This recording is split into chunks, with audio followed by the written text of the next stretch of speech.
Her hands are always busy. Right now, she is writing a grocery list while mentally editing an email she has not sent yet.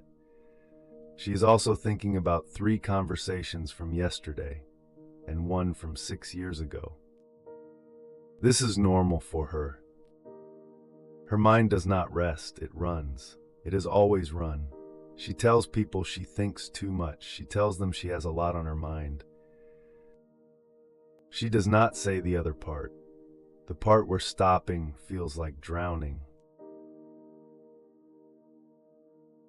She makes lists while making other lists. She opens her notebook to write down one thing and finds herself planning the next 2 weeks. Crossing things off gives her a feeling she cannot name. Relief. Or proof. Proof that she is handling it. Her friends say she is always doing something. They mean it as a compliment. She takes it as one because she does not know how to explain the alternative. The alternative is sitting still, while her thoughts multiply like they are trying to fill every empty space in the room. The alternative is noticing how loud it gets inside her head when there is nothing to drown it out. So she moves, she answers emails at midnight, she reorganizes the kitchen, she starts projects she does not finish, because starting something new feels better than sitting with what she started yesterday. She is not running from anything specific. That's what she tells herself. She just has a lot to do. Everyone has a lot to do.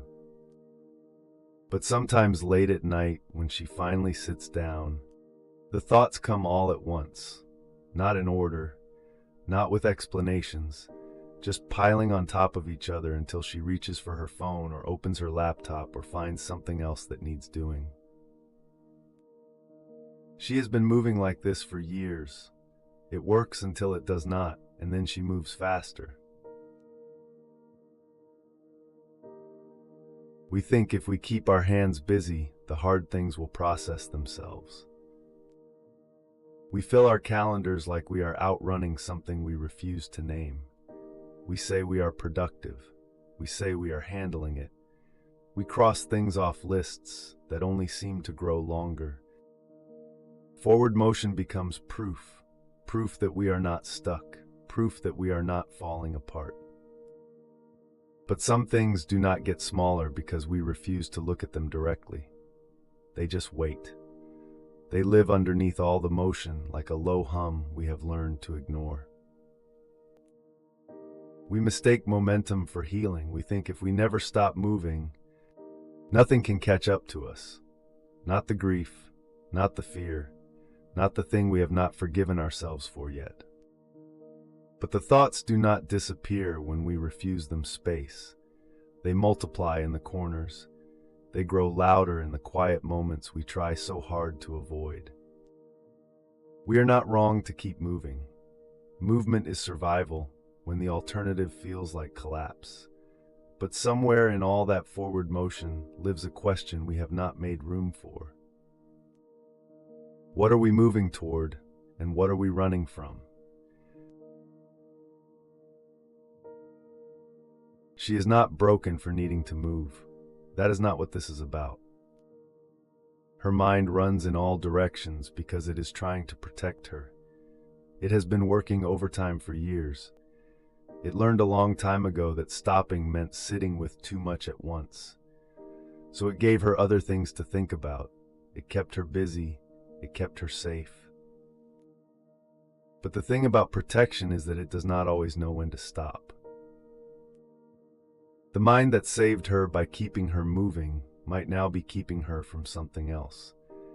Something quieter. Something that only speaks when there is space for it. She keeps asking herself what would happen if she stopped. Not forever, not as failure, just long enough to let one thought finish before the next one starts. What if the thoughts do not multiply when she stops? What if they finally get a chance to speak? What if the thing underneath all the motion is not as terrifying as she imagines? There is a difference between persistence and avoidance. Both look like moving forward, both feel like trying, but persistence moves towards something, avoidance moves away. She might need to figure out which one this is. Not by judging herself, not by calling herself too much or not enough, just by sitting with the honest question, just by noticing where all this motion is taking her. We have been taught that stillness is laziness, that rest is something we earn after we have done enough, that stopping means giving up. So we keep moving even when the movement stops meaning anything. We keep adding to the list.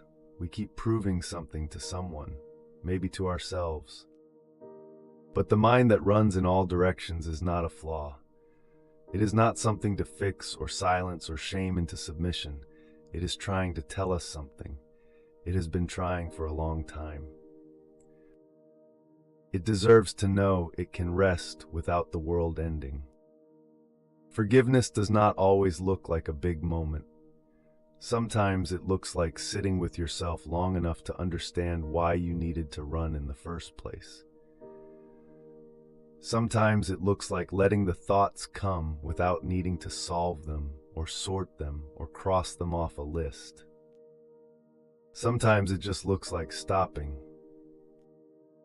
Not because you have earned it, not because you have finally done enough, just because you are allowed to stop moving and still be okay.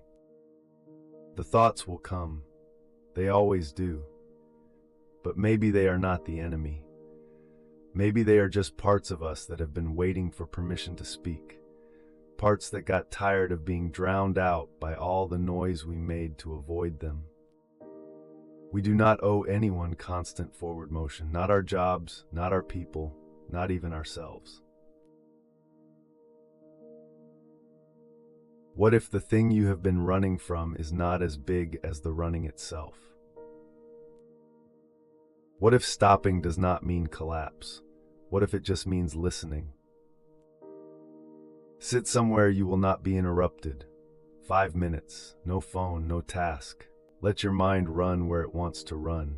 Do not try to slow it down. Do not try to fix it. Just watch, just notice. Is it running toward something or away? You do not have to do anything with what you notice. You do not have to solve it or forgive it or make it smaller. Just see it. What happens when you finally let yourself stop? The Flawed Seeker. A new reflection every day. We are all trying to figure this out. You are not alone in it. Find more at theflawedseeker.com.